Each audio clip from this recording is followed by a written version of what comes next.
Magandang araw, Lubowans. Narito na ang mga latest mula sa Bayan ng Lubo. Ito po ang Lubotang Lao TV News Update.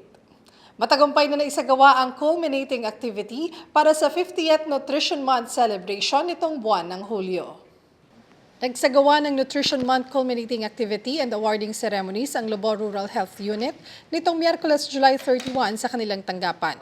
May temang sa pipan sama-sama sa nutrisyong sapat para sa lahat. Ito ay parte ng 50th Nutrition Month celebration sa ating bayan.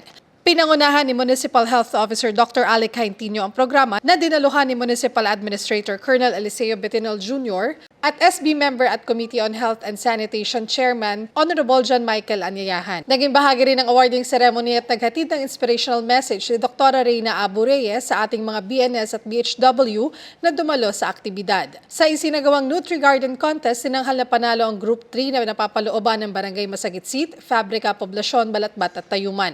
Tumanggap sila ng sertipiko at cash prize.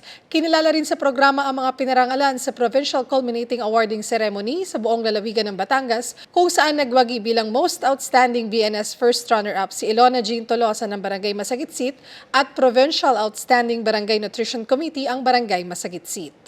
Muli namang umarangkada ang Bigas ng Bayan program o pagkakaloob ng libreng bigas sa bawat pamilyang Lubowans na buhat sa lokal na pamahalaan.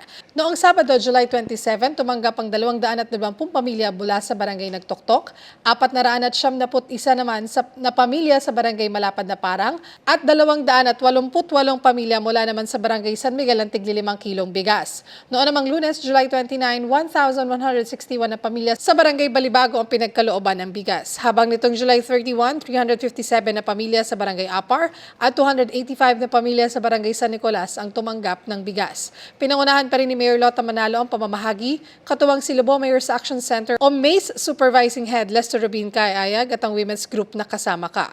Kasama rin sa distribusyon ang sangguniang barangay at functionaries na naging katuwang ng pamahalang bayan sa preparasyon para sa distribusyon ng bigas. Patuloy naman ang pagsasagawa ng hakbang laban sa pagkalat ng African Swine Fever o ASF virus ng lokal na pamahalaan ng Lubo. Ito ay sa pamamagitan ng pagsasagawa ng monitoring sa iba't ibang barangay at pagbabantay sa mga lumalabas at pumapasok na sasakyan sa kanilang lugar. Nagkakaroon ng pag-i-spray ng disinfectant sa mga sasakyan na pumapasok sa barangay sa isinagawang animal quarantine checkpoints. Ang gawaing ito ay bilang pagsunod sa rekomendasyon ng Municipal ASF Task Force. Ito ay bahagi pa rin ng paglaban sa ASF virus na lubang nakamamatay sa mga alagang baboy. Isinagawa naman ang ceremonial turnover at ribbon cutting ceremony ng Kalahi Seeds Project na Barangay Access Road sa Barangay Apar noong July 31. Pinangunahan pa rin ng ating masipag na punong bayan, Mayor Lota Manalo, ang nasabing pagtitipon, katuwang si Lobo Mayor's Action Center o MACE Head Lester Rubin Kayayag. Dinaluhan ito ng sangguniang barangay, functionaries, kasama ka members at volunteers ang turnover ng proyekto. Isinagawa rin ang paggagawad ng sertipiko ng pagkilala sa mga volunteers na tumulong upang maisakatuparan ito. Ang proyekto ito ay sa pagtutulungan pa rin ng Kalahi Seeds at ng lokal na pamahalaan kung saan layong bigyan ng kalayaan ng mga barangay na pumili ng proyektong angkop sa kanilang lugar. Iginawad naman ng lokal na pamahalaan ng Lubo ang cash gift sa centenarian na si Lolo Recto Dote ng Barangay Apar noong July 31. Personal na ipinagkaloob ni Mayor Lota Manalo ang 20,000 pesos check kasama ang kinatawan ng Office of the Senior Citizen Lubo o OSCA, MACE Head Lester Rubin Kayayag at Apar Barangay Captain Tereso Dote. Ang cash gift bilang isang centenarian ay pagkilala sa kanyang mahabang buhay at pag-abot ng edad na 100 taong gulang. At yan po ang mga balita buhat sa Bayan ng Lubo. Para sa iba pang update, maaari niyong i-follow ang ating official social media pages. Ako po si Angelic Atienza Romero at ito ang Lubotang Lao TV News Update.